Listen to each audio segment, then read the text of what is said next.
Bonjour Monsieur Alexandre Diani-Navarre. Bonjour Irène. Je suis très contente de vous recevoir au Dialogue franco-russe à Moscou. Vous êtes un ancien avocat à Strasbourg, à Paris, à Helsinki. Vous êtes conférencier, écrivain. Vous avez écrit beaucoup de livres sur le développement dédiés au développement personnel et surtout au leadership vertueux. Tous ces ouvrages, on peut les trouver pour nos auditeurs qui vous connaissent bien également sur Internet. Vous avez 3 origines, russe, française et géorgienne. Et aujourd'hui, nous allons aborder au Dialogue franco-russe le sujet qu'on n'aborde pratiquement jamais. Parce que, comme vous savez, et nos auditeurs savent très bien, depuis 2 ans et demi, nous parlons beaucoup des sujets politiques, et notamment à travers la guerre en Ukraine, ce qui inquiète et suscite beaucoup d'intérêt à Paris, en France en général, et parmi notre public. Mais le sujet d'aujourd'hui, on va essayer d'analyser le monde russe, l'âme slave, l'âme russe. Est-ce que c'est cliché, pas cliché? J'ai trouvé un petit extrait que vous connaissez très très bien du poète russe Tutchev. En russe, tout le monde connaît. Bon, j'ai trouvé la traduction en français pour un petit peu illustrer le début de notre conversation. Tutchev, Fyodor Tutchev disait: nul maître usuel ne la mesure, nulle raison ne la conçoit. La Russie a une stature qui ne se livre qu'à la foi. Et aujourd'hui, c'est d'actualité, ou pas, vous allez nous dire. Et si oui, croire en Russie d'aujourd'hui, ça veut dire quoi pour vous? Tutchev, effectivement, était un grand poète. Fyodor Tutchev, tous les Russes connaissent bien sûr cette expression, on ne peut pas connaître la Russie. On peut pas connaître la Russie rationnellement, on peut seulement y croire. Bien sûr, il y avait des gens qui disent, bon, il serait temps quand même qu'on essaie de la comprendre rationnellement. Et que ça suffit, Tutchev, c'est sympa, mais il serait temps d'essayer de comprendre un peu rationnellement. Et les gens essayent, et les Russes aussi essayent. Les Russes aimeraient même comprendre la Russie d'un point de vue rationnel, mais il y a bien des gens qui d'ailleurs y arrivent, ils essayent de la comprendre. Moi, quand je pense à cette phrase de Tutchev, je pense qu'elle s'adapte, elle s'applique parfaitement à mon cas, dans la mesure où mon amour de la Russie, la foi que j'ai dans la Russie, c'est pas quelque chose qui est basé sur des pronostics ou des statistiques, ou sur ce que je vois avec mes propres yeux de la Russie d'aujourd'hui. Pour moi, la Russie, j'y crois parce que je crois à ces martyrs. C'est quelque chose, les gens sont souvent étonnés quand je leur dis ça. Je le dis, pour moi, la Russie, c'est pas seulement les vivants. Pour moi, la Russie, c'est toute cette douleur, la douleur du XXe siècle, des gens qui ont beaucoup souffert. C'est les camps de concentration, c'est l'idéologie, c'est la grande douleur. Et pour moi, c'est ça l'avenir d'un peuple. Comme disent les chrétiens, c'est le sang des martyrs qui fait l'avenir d'une nation. C'est pas son intelligence, c'est pas sa beauté, c'est pas sa capacité stratégique. Ce qui fait l'avenir d'un peuple, c'est le sang qui a été versé par ces martyrs. C'est un sang chrétien. Et c'est un sang qui a un avenir incroyable. Et c'est pour ça que les gens sont toujours étonnés quand ils me disent, souvent je voyage en Occident, Alex, qu'est-ce que tu trouves de bien en Russie? Pourquoi tu crois en la Russie? Qu'est-ce qui t'attire? Moi je dis, bon, ce qui m'attire surtout, c'est ce que toi et moi on ne voit pas, mais ce en quoi je crois. Donc j'ai une vision, je dirais, surnaturelle de la Russie. C'est-à-dire que c'est cet aspect surnaturel de la Russie qui m'intéresse, c'est la foi que j'ai dans la Russie, elle est basée sur des données extrêmement concrètes, qui est que la Russie, c'est pas seulement les Russes d'aujourd'hui. La Russie, c'est un peuple qui existait, un peuple qui a souffert, un peuple qui a ses martyrs, et que tout ça, un jour, ça va donner des fruits extraordinaires. Et ça, je le sais, par la foi chrétienne, je le sais que ça va fonctionner, parce que toute l'histoire de l'humanité a toujours fonctionné de cette manière-là. Un peuple, c'est avant tout, l'avenir d'un peuple, c'est avant tout ses martyrs. Les gens qui sont morts pour le Christ, ces personnes sont l'avenir d'une nation. Et là, il faut bien sûr que les gens aient un minimum de foi chrétienne pour comprendre ça. Mais moi, je l'ai. Et c'est ça ce qui me réjouit. C'est que je l'ai. Je suis chrétien et je regarde chrétiennement ce peuple et je regarde chrétiennement l'humanité et je me rends bien compte qu'effectivement, l'avenir de la Russie est assuré. Quelles que soient les erreurs que peuvent faire les Russes aujourd'hui, que ce soit des erreurs culturelles, des erreurs politiques, des erreurs militaires, l'avenir de la Russie est assuré. Parce qu'il y a une providence divine qui fonctionne et qui a toujours fonctionné dans l'histoire. Et que, bien sûr, il faut faire le mieux de ce que l'on peut, mais malgré nos erreurs actuelles, malgré toutes les erreurs que l'on peut commettre aujourd'hui, finalement, l'avenir de la Russie ne dépend pas de nous. Il dépend de ces personnes qui sont mortes, qui ont versé leur sang pour le Christ au XXe siècle sous l'idéologie communiste. On peut être laïque et comprendre la Russie. Je ne suis pas sûr. C'est ça le gros problème. Et c'est pour ça que la Russie est haïe, vous pensez? Non, la Russie, à mon avis, elle est haïe aujourd'hui parce que, comme me disait un jour un de mes amis américains, Alex, on ne vous pardonnera jamais d'avoir abandonné le communisme. Il faut situer un peu. Moi, j'ai vécu en France quand même 26 ans, 27 ans, dans les années 70, 80. J'ai grandi, j'ai vu la transformation des esprits avant de partir pour la Finlande quand j'avais l'âge de 27 ans. J'ai travaillé comme avocat à Strasbourg, j'étais au sein de l'Union européenne en fait, j'étais au cœur de la problématique européenne dans les années 80. C'est un moment très important où tu vois que les esprits changent. Tu te rends compte que, en réalité, l'Europe est communiste. Les élites sont communistes. D'aujourd'hui? Absolument. 100%. Pas au sens probablement léninien du terme, mais au moins au sens gramscien du terme. Vous vous souvenez que Antonio Gramsci avait cette vision du communisme, qui était la marche vers les institutions, c'est qu'il faut prendre toutes les institutions, il faut oublier l'aspect économique. Mais il dit ça ne marchera jamais, l'aspect économique, la nationalisation ça ne marchera jamais, la collectivisation ça ne marchera jamais. Ce qu'il faut c'est un communisme culturel. Et donc l'Union européenne est communiste? Ah ben ils sont devenus, c'est-à-dire que tous ceux qui nous dirigent aujourd'hui, d'abord c'était des anciens communistes trotskistes, maoïstes à l'époque, dans les années 60, ce sont des personnes qui adoraient l'Union soviétique, tout en détestant le russe. Et le jour où l'Union soviétique s'est effondrée, eh ben, elle considère que les Russes sont indignes d'avoir été l'Union soviétique. Tu vois ce que je veux dire? Et donc, pardon, moi je tutoie tout le monde, moi c'est un truc physiologique. Donc toute cette nouvelle génération qui est maintenant à la tête de l'Union européenne, ce sont des personnes qui n'ont jamais abandonné leur idéologie, leurs valeurs d'antan. Ce sont des personnes qui ont toujours aimé l'Union soviétique, parce qu'elles ont aimé le communisme, elles ont aimé l'idéologie, mais elles n'ont jamais aimé le russe. Jamais. Vous comprenez? Alors que ceux aujourd'hui, les Français que tu trouves aujourd'hui, qui continuent à aimer et à comprendre la Russie, c'était des gens qui haïssaient l'Union soviétique, c'est-à-dire qui haïssaient le communisme, mais qu'ils aimaient les Russes. Ils comprenaient que le Russe est victime d'une idéologie qui lui est complètement étrangère.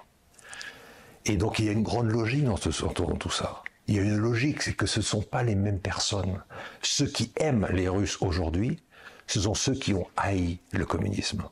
Ceux qui ont adoré le communisme il y a 30 ans, ce sont ceux qui haïssent les Russes aujourd'hui. Il y a une logique qui est totale. Et dans cette logique, tu découvres qu'effectivement, le communisme et la Russie, c'est deux choses qui n'ont rien à voir. C'est deux choses qui s'opposent.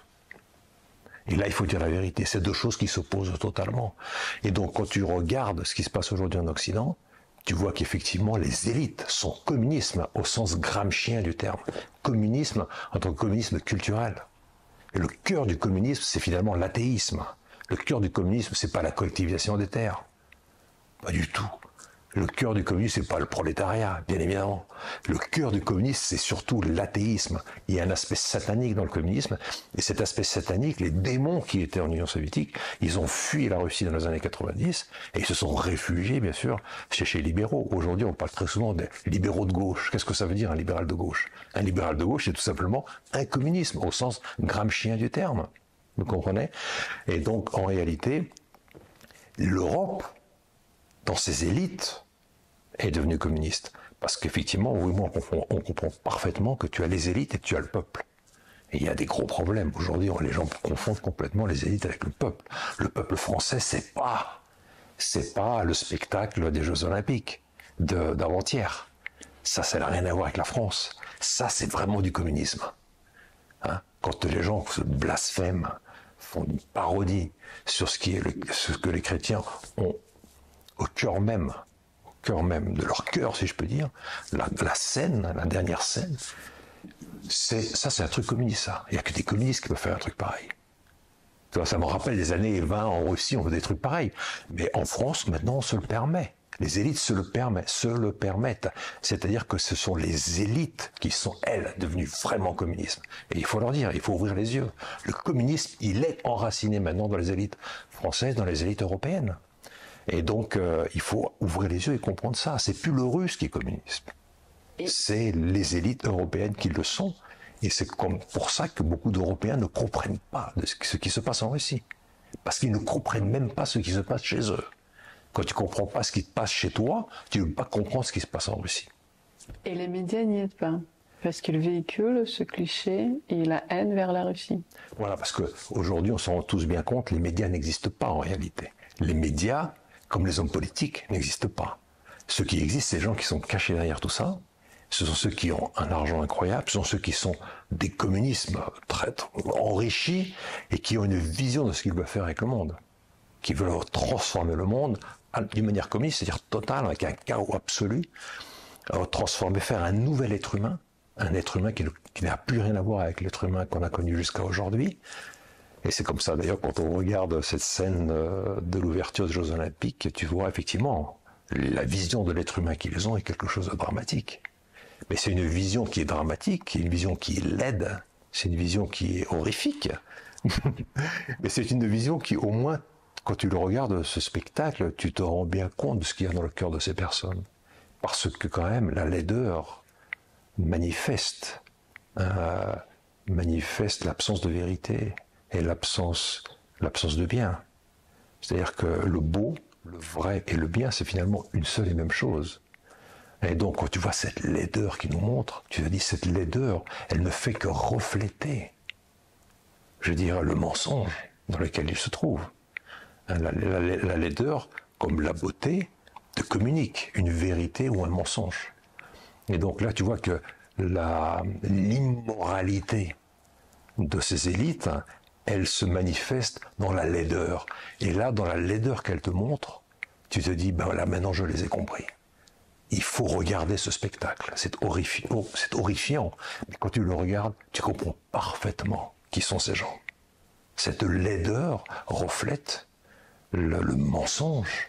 Le mensonge et l'immoralité de ces personnes qui prétendent nous diriger. Donc les médias, en fait, n'existent pas. Comme Macron non plus n'existe pas. Macron et les médias, en fait, ce sont des instruments, des gens qui sont mis là par d'autres personnes, ceux qui ont l'argent, ceux qui ont le pouvoir et qui sont bien sûr un peu en retrait, mais ce sont ceux-là qui veulent faire passer cette vision d'un nouvel homme. On parlait de l'homo soviéticus à l'époque soviétique ici, maintenant on veut faire passer un nouveau truc, ce sera un homo je sais pas quoi. Je ne sais pas ce que ça sera, mais ce sera tout simplement une personne qui a renoncé complètement à toutes ses traditions. L'Europe se haït elle-même. C'est normal. Le communisme, c'est le rejet de toutes les valeurs.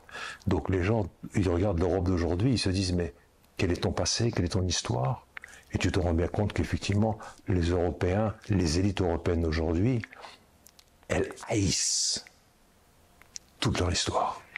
En même temps, je devrais un petit bémol, parce que si on parle avec les Russes d'aujourd'hui, ils vont dire, mais à l'époque soviétique, il y avait des choses qui étaient bien, il y avait le progrès technique. Pendant l'époque soviétique, la Russie a remporté la Seconde Guerre mondiale. Le premier homme dans l'univers, ce sont les soviétiques, et le sacrifice, finalement, pendant la Seconde Guerre mondiale, a été le sacrifice, le prix, le sang dont vous parlez, ça a été fait par les soviétiques. C'est vrai, mais si tu regardes les choses sincèrement, tu te rends bien compte que c'est le russe. C'est pas le communisme qui a gagné la guerre contre les nazis. C'est les Russes, tout simplement. C'est les Russes.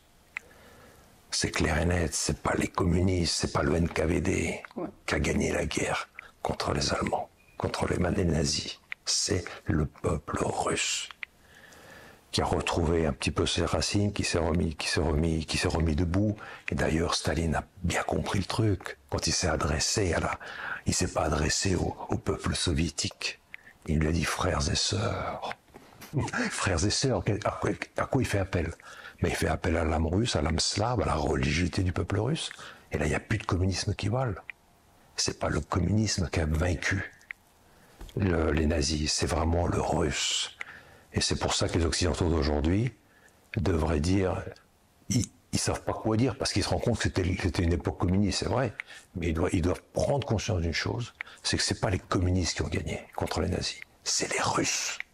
Et que donc les Occidentaux d'aujourd'hui doivent se dire, en disant merci aux Russes d'aujourd'hui, on ne se trompe pas, parce que c'est un merci d'avoir libéré l'Europe du nazisme, mais ce merci, il n'est pas dirigé aux communistes, il est dirigé aux Russes. C'est le Russe qui a sauvé, je dirais, l'Europe. C'est pas le communisme qui a sauvé l'Europe, bien évidemment. Le communisme, il n'a aucun désir de sauver l'Europe. Il veut l'engloutir. Donc c'est le Russe qui a sauvé l'Europe du nazisme. Il faut reparler de la Russie. On parle de la Russie tout le temps, au dialogue franco-russe, c'est vrai, mais on parle peu de l'arme russe. Quand on parle de l'arme russe, les mêmes noms véhiculent dans l'imagination collective. C'est Tolstoï, Dostoïevski. Vous êtes allé plus loin, vous avez essayé d'analyser la crise actuelle dans l'un de vos derniers ouvrages, Sept prophètes, à travers les ouvrages de grands penseurs comme Pascal, comme Nietzsche, comme Descartes et beaucoup d'autres. Et là, on y arrive, Dostoïevski et Solovyov. Solovyov qui est peut-être moins connu en Occident, un grand philosophe russe fin du 19e siècle. Alors, est-ce qu'on peut finalement surmonter cette crise-là? Parce que la crise actuelle, c'est la crise identitaire, c'est la crise culturelle, c'est la crise globale, sans parler de la crise économique. Peut-on la surmonter avec l'aide, en quelque sorte, des penseurs du passé, des grands penseurs du passé? Bien sûr, moi, pas ma théorie, mais le résultat de mes investigations philosophiques, c'est que la philosophie d'un philosophe, c'est d'abord ce qu'il y a dans son cœur. En France, on sépare complètement le philosophe de ce qu'il écrit, de son ouvrage. Et c'est assez dramatique. Un philosophe, c'est avant tout une personne, une identité qui reproduit ce qu'elle a dans son cœur. Et donc, en lisant les ouvrages philosophiques, on comprend ce qui se passe dans le cœur de chaque personne. Et moi, j'ai découvert qu'effectivement, il y a trois grands penseurs qui sont au niveau de leur personnalité. Elle n'est pas affermie, elle n'est pas forte. Effectivement, c'est les trois qui ont une conséquence dramatique sur l'histoire de l'humanité. C'est Descartes, le rationalisme, c'est Rousseau, le sentimentalisme, et c'est Nietzsche, le volontarisme. Et ces personnes, je dis, ce sont des personnes partielles. C'est-à-dire que l'intelligence de cœur à la volonté, chez elles, ne fonctionne pas main dans la main. Elles ne fonctionnent pas, en fait. Il y a un des deux aspects qui est complètement, je veux dire, englouti par les autres. Alors, il y a par contre des grands auteurs, des grands écrivains que j'aime énormément, parce que chez eux, ils sont très différents les uns des autres, mais chez eux, l'humanité fonctionne bien. C'est-à-dire que le cœur, l'intelligence et la volonté fonctionnent main dans la main. Et ces trois grands que j'aime énormément, c'est quatre. J'en ai quatre de grands auteurs philosophiques que je pense qu'il faut revenir à ces auteurs et les lire souvent. Le premier, c'est Blaise Pascal. Pascal, celui qui a rétabli en Occident l'idée du cœur. Le cœur, il a rétabli le cœur.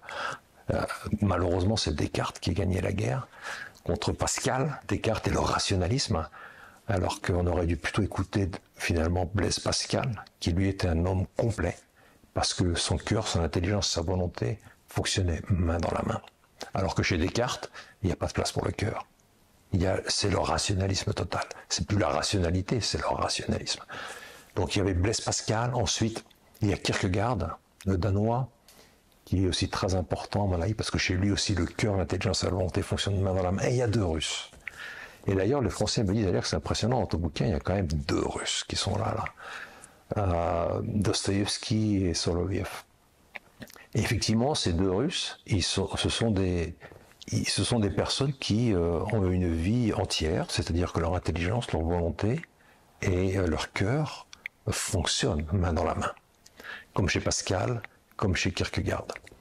Et ces 2 Russes, ils ont énormément apporté. Et aujourd'hui, il faut les lire. Et je pense qu'il faut lire 2 choses. Il faut lire beaucoup chez Dostoïevski la légende du grand inquisiteur, qui est la problématique de la liberté. Dostoïevski, c'est un grand visionnaire, et il se rend bien compte qu'il y a un moment dans l'histoire, et on arrive à ce moment-là, où les gens devront choisir, soit le pain, soit la liberté. Ça, c'est clair et net. Et aujourd'hui, les choses qui s'annoncent vont être suffisamment dramatiques. Les guerres, les épidémies, tout ça c'est provoqué, bien sûr. C'est provoqué parce que ceux qui veulent refaire l'homme nouveau ont besoin de créer un chaos total. Donc tu crées un chaos total où les gens souffrent énormément. Et tu dis à ces gens, maintenant voilà le sauveur. Vous lui donnez la liberté et lui il vous donne tout. Le pain, la drogue, le sexe, tout ce que vous voulez pour vous amuser, il vous le donne. Vous, en échange, ce qu'on attend de vous, c'est que vous lui donnez la liberté. Dostoïevski, il a prévu ce moment-là. Il a prévu qu'un jour, les gens vont être complètement, je dirais, sous une pression très forte, une pression provoquée, bien sûr, provoquée par ces gens qui veulent reconstituer l'être humain, et que le jour où on va être sous cette pression terrible, il faudra qu'on se souvienne de Dostoïevski. Il ne faut pas échanger le pain pour la liberté pour le pain. Il vaut mieux mourir. La liberté, c'est la dignité. La liberté, c'est la dignité, la valeur d'un être humain, et que donc tu dois absolument, tu as l'obligation d'être libre. Chez Dostoïevski, cette phrase, c'est impressionnant. Tu vois que chez lui, la liberté, c'est pas un droit, c'est une obligation. En France, on dit toujours liberté comme un droit, et les gens, ils comprennent rien. La liberté, c'est pas un droit. La liberté, c'est une obligation. C'est que tu es obligé. Ta nature humaine, ta dignité humaine t'oblige à être libre. Et la liberté, c'est pas choisir entre le poulet et un beefsteak. La liberté, c'est pas ça. Ce qu'on essaie de faire croire aux Français aujourd'hui, c'est que la liberté, c'est ça. Tu choisis entre le poulet et le beefsteak, donc tu es libre. Ça, c'est pas la liberté. La liberté, c'est choisir quel type de personne je veux devenir. Et donc Dostoïevski, il a vraiment prévu. Il a vu que ça allait arriver. Et il dit aux Européens, il dit au monde entier, faites attention les gars, ce moment va arriver où vous devrez choisir entre la liberté et le pain. Choisissez la liberté, pas le pain. Ne vendez pas votre liberté pour le pain, pour le plaisir, pour l'argent, pour le succès, pour tout ça. Pour arriver à cette conclusion, il faut souffrir. Et comme vous dites, le Russe a beaucoup souffert. Le Russe d'aujourd'hui, peut-être souffre moins. Est-ce qu'il est libre, le Russe d'aujourd'hui? Il est comment, le Russe d'aujourd'hui? C'est très compliqué aujourd'hui. Le Russe d'aujourd'hui, tu trouves des gens, il y a un peu de tout. Souvent, tu vois des gens, quand même, tu te rends bien compte que... C'est pour ça que moi je te dis, ce en quoi je crois, c'est la Russie de demain. Je suis un peu comme Tchadaïev, je crois en l'avenir de la Russie, tu vois. Mais effectivement, quand tu regardes aujourd'hui en Russie, par exemple, tu vois un tiers des Russes, aujourd'hui, ne croient pas en la vie éternelle. Tu vois, un Russe sur 3 qui ne croit pas en la vie éternelle. Ou plutôt, tu as un Russe sur 3, excuse-moi, qui croit en la vie éternelle. Tu as, aux États-Unis, par exemple, tu as 2 Américains sur 3 qui croient en une vie éternelle, une vie après la mort. Tu vois, tu te dis, il y a 2 fois plus de gens, en proportion aux États-Unis, qui croient à une vie après la mort qu'en Russie. Donc, tu peux dire, le Russe d'aujourd'hui, c'est quoi finalement? Tu diras, en Chine, il y en a 1 sur 10 qui croit à une vie après la mort. C'est pas beaucoup, ça, etc. Donc, tu vois, le communisme a laissé des traces. Le communisme a laissé des traces. Il y a quand même eu 100 ans, c'est plusieurs générations, dans lesquelles on n'a pas pu faire fonctionner la tradition. La tradition, ça vient du mot tradere en latin, qui veut dire transmettre. On n'a pas pu transmettre. 4 générations n'ont pas pu transmettre cette religion. Okay, et voilà. Donc moi je ne suis pas naïf non plus, c'est-à-dire que je vois la beauté de la Russie, mais quand on me dit que la Russie est un peuple orthodoxe, tout le monde dit qu'il est orthodoxe, et que tu vois après les statistiques, tu vois qu'il y a une personne sur 3 seulement qui croit en une vie après la mort, tu vois qu'il y a une contradiction totale. Ça veut dire que être orthodoxe pour bien des gens aujourd'hui, c'est être culturellement orthodoxe. Comme culturellement catholique. Comme culturellement catholique aujourd'hui, ça n'a plus rien à voir, ça n'a rien à voir vraiment avec une religion.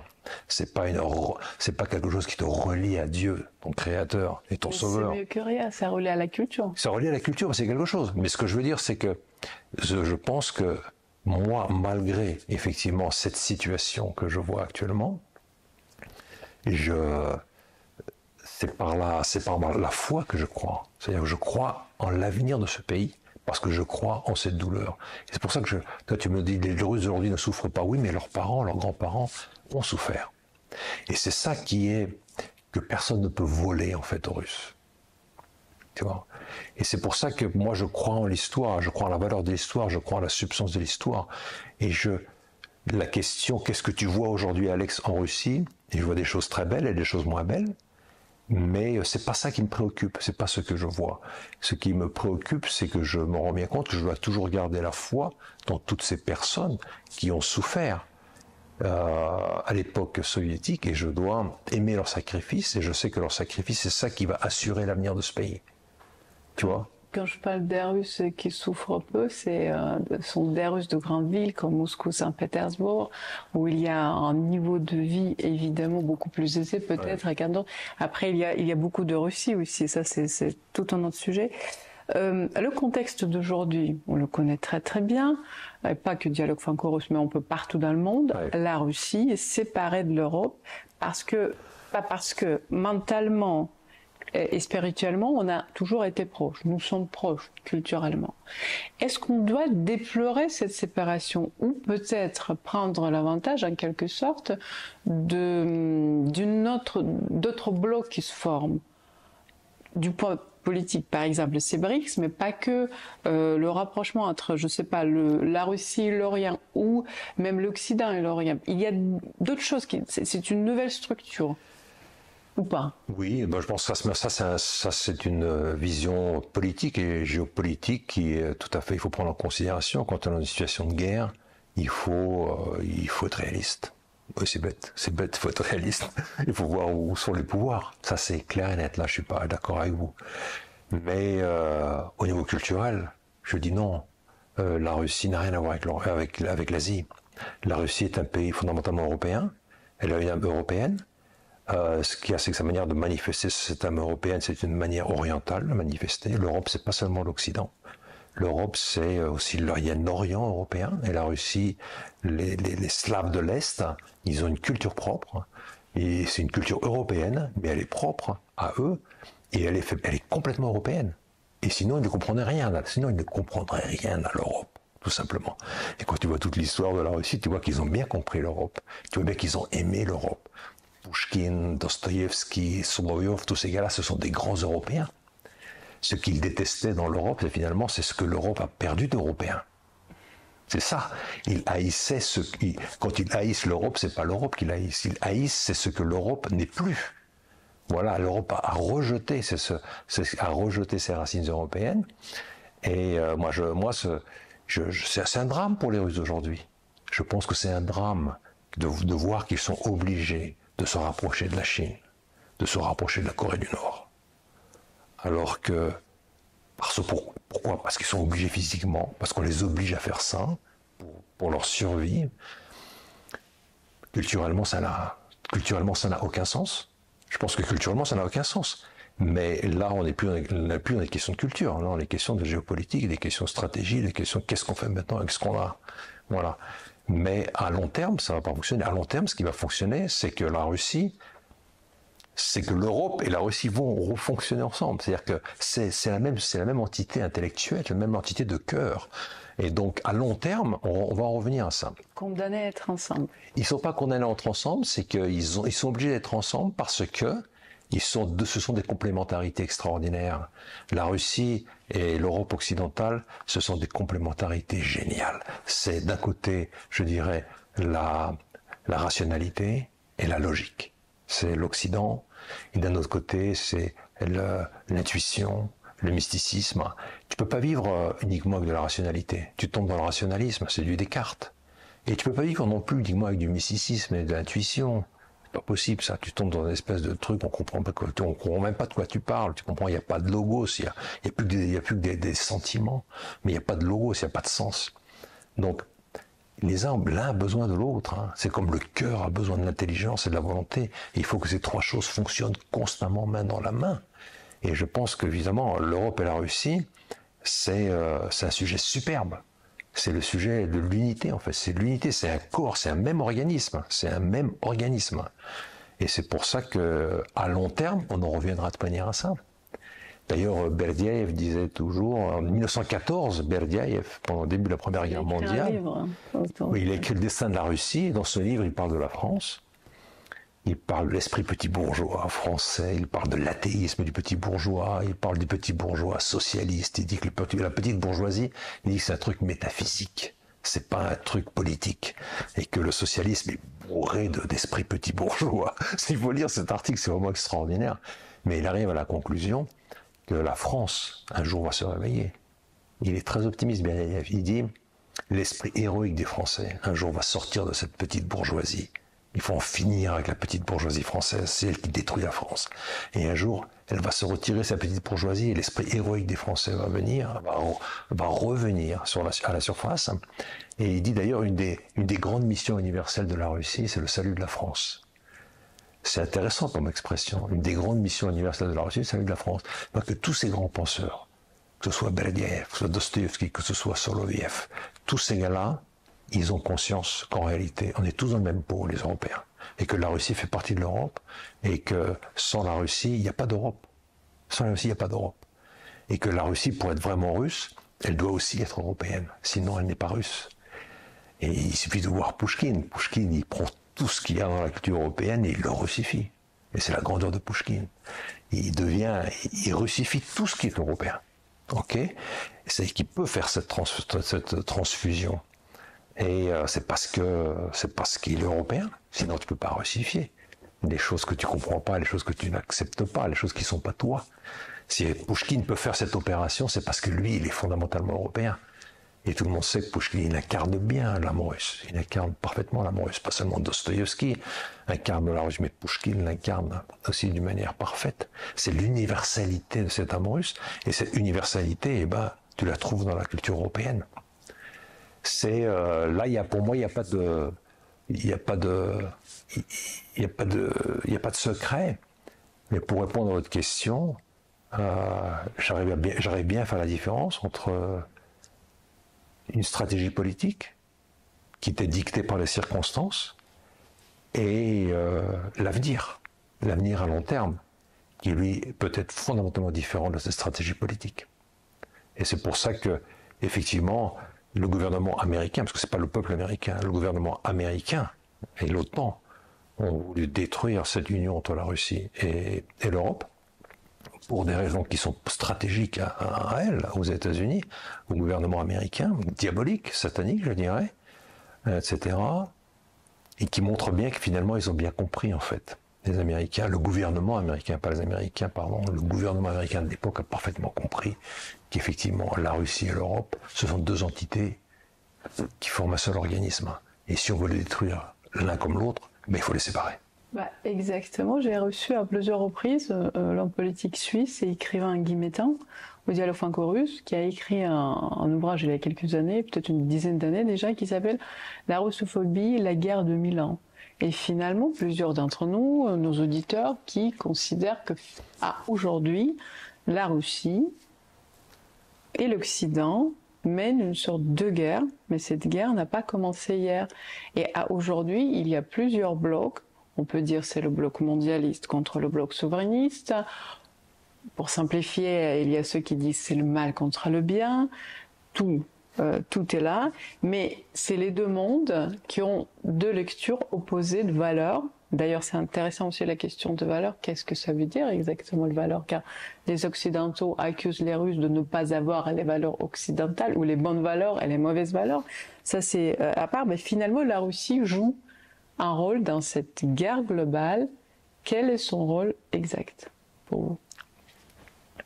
D'abord, moi, je voudrais dire une chose importante, c'est que là, c'est plus une question de catholique orthodoxe. Ça, c'est clair et net, ça. Aujourd'hui, on est dans un monde dans lequel c'est la haine de la religion à tous les niveaux.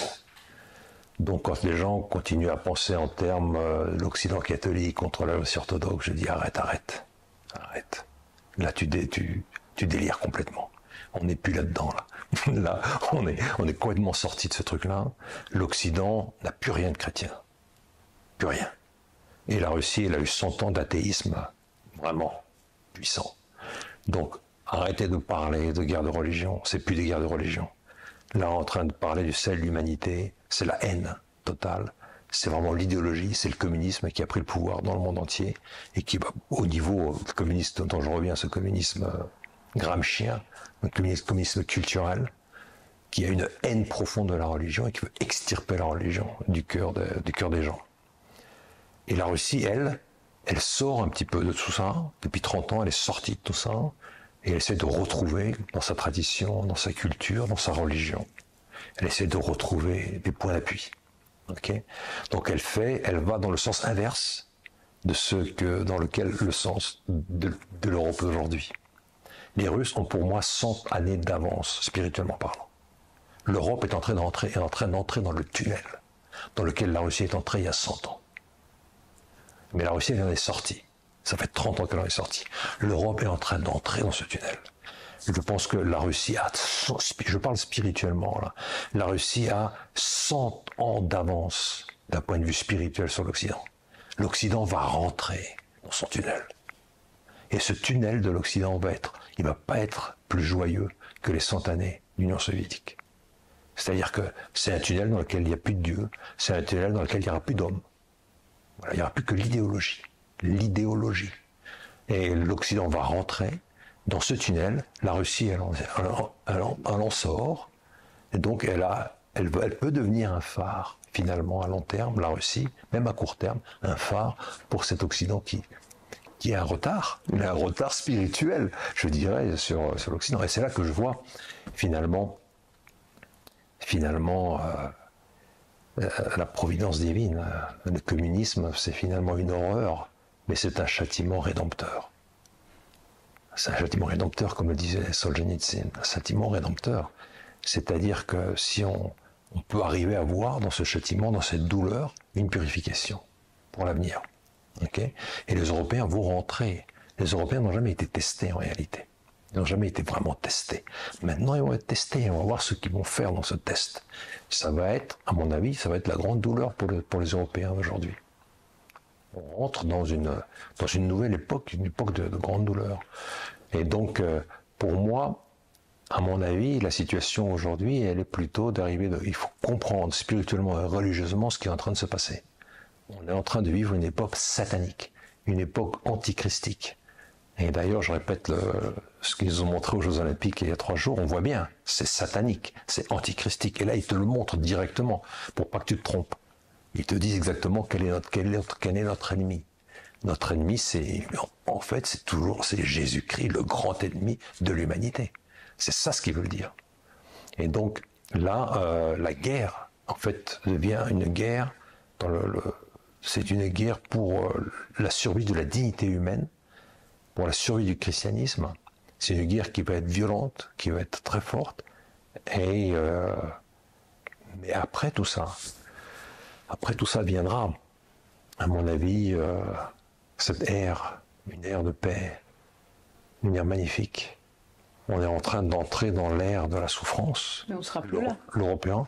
Oui, mais peut-être qu'on sera encore là, mais nos enfants seront là en tout cas. L'humanité sera là. C'est ça qui est important.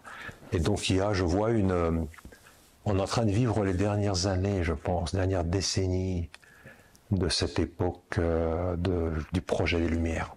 Le projet des Lumières, c'est le libéralisme et le communisme, tout simplement. Le projet des Lumières, c'est la France qui l'a lancé, c'est la Russie qui l'a continué, la Russie bolchevique qui l'a continué. C'est pour ça qu'il y a une union très forte entre la Russie et la France. Quels sont ces fondamentaux qui vont nous réconcilier, in fine? Qui vont réconcilier La France et la Russie. La seule chose qui peut réconcilier la France et la Russie, c'est la vision chrétienne de l'existence. Il n'y a rien d'autre. La vision chrétienne de l'existence. On va en revenir à ça. Il n'y a que le christianisme finalement qui arrive à mettre des gens différents ensemble. Il n'y a que le christianisme. Aujourd'hui, on parle de tolérance, mais on rigole. Aujourd'hui, sur les Olympiques, on parle de tolérance et en même temps, tu fais un spectacle satanique contre le christianisme au nom de la tolérance. Ça veut dire qu'en réalité, tu tolères ce que toi tu veux tolérer. C'est ça la tolérance à l'européenne d'aujourd'hui. C'est on joue avec les mots. On joue avec les mots. On parle de liberté alors qu'il n'y a plus de liberté. On parle de tolérance alors qu'il n'y a pas de tolérance. On parle d'amour alors qu'on se déteste les uns les autres. Donc en fait, on joue avec les mots. On reconstitue le vocabulaire. Donc, à mon avis, on est tous on est en train d'entrer dans une période qui va être très difficile pour l'humanité. Et dans cette période, je pense que la Russie va jouer son rôle. Elle va jouer son rôle. Et c'est pour ça qu'elle était préparée pendant toutes ces années de bolchevisme. Elle a été préparée pour ça. Et je pense que c'est un signe de la grâce de Dieu, c'est un signe de la providence divine, c'est un signe d'amour de Dieu pour la Russie. Et ensuite, moi je pense qu'on va avoir une période de paix dans le monde. Mais pour arriver à cette grande période de paix, il faut passer par ces grandes douleurs. La Russie, elle est passée par ces douleurs, mais l'Europe doit aussi y passer. C'est ça le truc. L'Europe va aussi y passer. Mais les Européens se disent, mais non, on peut quand même pas souffrir, nous. On n'est pas un peuple qui doit souffrir. Mais si, tu vas aussi souffrir. Et tu vas souffrir d'une manière terrible. Et moi, ce qui est impressionnant, c'est de voir qu'effectivement, la Russie et la France, c'est les deux grands pays qui ont mis en pratique le projet des Lumières, qui est le libéralisme et le communisme. C'est la même chose. Le libéralisme et le communisme, c'est la même chose. C'est exactement la même chose. Leur substance est la même. C'est l'athéisme, c'est le matérialisme, c'est le naturalisme, la négation du péché originel.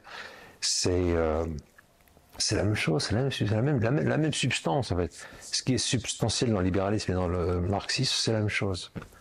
Et les gens, ils pensent que c'est deux choses opposées. En fait, c'est pas deux choses opposées, c'est le même. Ce sont deux aspects d'un même projet. C'est pour ça qu'il faut parler du projet des Lumières. Le projet des Lumières, il a commencé il y a 200 ans et il va s'effondrer, mais il va s'effondrer dans la douleur. Et on arrive au sommet du projet au sommet du projet des Lumières aujourd'hui, mais ce projet, il va s'effondrer, je répète, d'une manière très très douloureuse. Voilà. Mais c'est la fin. C'est la fin des Lumières. Ça a duré 200, 300 ans, tout ce que tu veux, mais c'est la fin. Maintenant, on rentre dans une autre sphère et on va avoir pas forcément ce que les gens attendent. Mais à mon avis, je suis très très optimiste. Moi, je suis un homme extrêmement optimiste parce que je sais qu'on va passer par cette période de douleur qui va être une grande purification pour déboucher sur quelque chose d'extraordinaire qui viendra après. Et ce qui est extraordinaire qui viendra après, ce sera de toute manière un don de Dieu. Ce ne sera pas le fruit de notre travail personnel. Merci beaucoup Alexandre d'avoir trouvé le temps pour Dialogue Franco-Russe. Merci Elena.